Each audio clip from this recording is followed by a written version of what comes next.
पता नहीं क्या हो गया है इस लड़के को।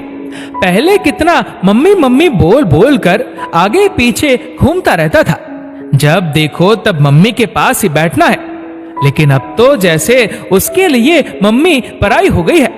2 मिनट पास आकर बैठने का भी समय नहीं है कि माँ एक बार प्यार से अपने बेटे को गले ही लगा ले।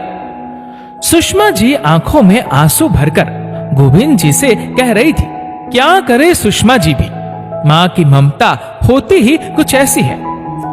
ऐसी बात नहीं है सुषमा, वो तुमको बहुत चाहता है, लेकिन शायद अब खुलकर बता नहीं पाता। और अब बहू भी आ गई है, शायद इसीलिए संकोच करता हो। गोविंद जी एक माँ की स्थिति को समझते तो थे, लेकिन फिर भी अपनी पत्नी सुषमा को समझाते हुए बोले, जी बहू आ गई तो इसका मतलब ये तो नहीं कि बेटा अपने माँ बाप के पास उठना बैठना ही छोड़ दे। मैं तरस गई हूँ उसके एक प्यारे से स्पर्श को। आज पता नहीं क्यों सुषमा जी के शब्दों में बहुत ज्यादा दर्द था। सुषमा, मैं तो पहले ही कहता था कि बच्चों से ज्यादा अपेक्षाएं नहीं रखनी चाहिए, वरना बाद में उनके उपेक्षित करने से बहुत कष्ट होता है। लेकिन तुम मेरी सुनती भी तो नहीं थी। आहत गोविंद जी बोले। कौशिक ऑफिस से आता और सीधे अपने कमरे में चला जाता। सुषमा और गोविंद जी इंतजार करते कि शायद बेटा एक बार तो आ जाए माता पिता के पास, लेकिन वो तो अब खाना भी अपने कमरे में खाने लगा था। बहुत जरूरी काम होता तो बाहर से ही बात कर लेता।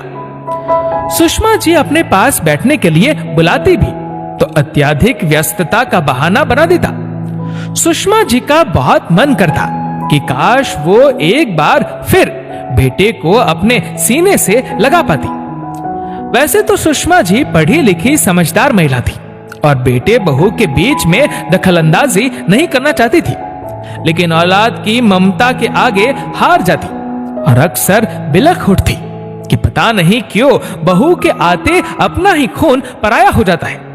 लेकिन आज जब बेटा ऑफिस से आया तो उसने मम्मी पापा के कमरे में झांक कर देखा। सुषमा जी हैरान थी, क्योंकि आज बेटे ने 5-6 महीनों बाद उनके कमरे में ऑफिस से आने के बाद झांका था। आ गए बेटा ऑफिस से? सुषमा जी ने सहज ही पूछा। हाँ मम्मी, आओ 2 घड़ी हमारे पास भी आकर बैठो। महीनों बीत गए तुमको अपनी माँ के पास बैठे हुए। सुषमा जी अपने आंसुओं को अंदर ही अंदर पीते हुए बोली, जी मम्मी। और अचानक कमरे में आकर कौशिक माँ के गले लग गया। ये बेटे के द्वारा महीनों बाद का स्पर्श उन्हें अंदर तक भिगो गया। फूट फूट कर बिलख उठी उस माँ की ममता। मम्मी, आज अचानक मेरे दोस्त की मम्मी उसे छोड़कर चली गई। आज वो बहुत रो रहा था, कह रहा था कि पता नहीं क्यों मैं अपनी शादी के बाद अपने मम्मी और पापा से विमुख हो गया था। मम्मी मुझसे बात करना चाहती थी, लेकिन शायद मैं उनको जानबूझकर उपेक्षित करता रहा। काश एक बार मम्मी लौट आए तो मैं उनसे माफी मांग लूं। उसकी बातों से मुझको एहसास हुआ कि कर तो मैं भी वही रहा हूं। प्लीज मम्मी, मुझे माफ कर दीजिए। आज से मैं रोज आपके पास आकर बैठूंगा, चाहे कोई कुछ भी कहे। मैं अपने मम्मी पापा को नहीं छोड़ सकता, शायद कभी नहीं। कौशिक भी माँ के गले लगे लगे बिलख उठा।